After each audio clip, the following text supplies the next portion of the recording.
Hello everyone, welcome back. Mga di errickhongwir pet kini livestock di bangabo si bhoi kani di blang barang sedap khun ini di kun barang sedap menen hi di klan sai biang di kemeru bar pekem to berbakai ini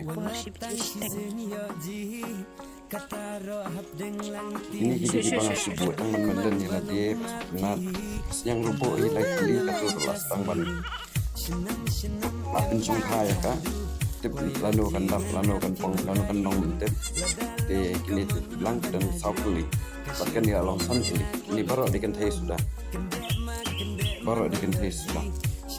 di kumle sibonya kacing support kacang pi baik ngamdan video you ini pi kau kau ikut bawa kuas buat dalam size di katangan seperti ini dari kata kami kuat dan kai kau ini itu dengan ini video kali tanah kebentar jong kiba dikenat berpeka ya kimrat kiba ya kimrat but dikenat bro ya kan ya ini Satang ini ya jadi English born and keren sekali English. So hello everyone, welcome back. This is a newly born goat called kid. This newly kid starts to roam here and there by lots of curiosity and all. Thank you to you all. Thank you to you all.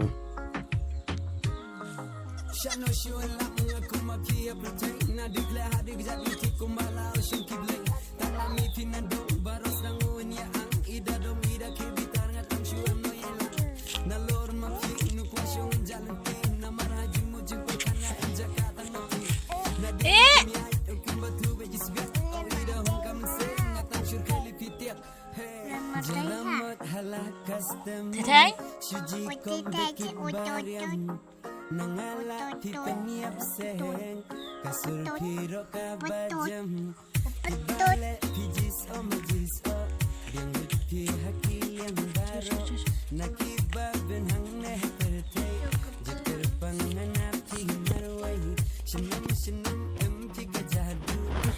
Waduh kawan. Ang syute.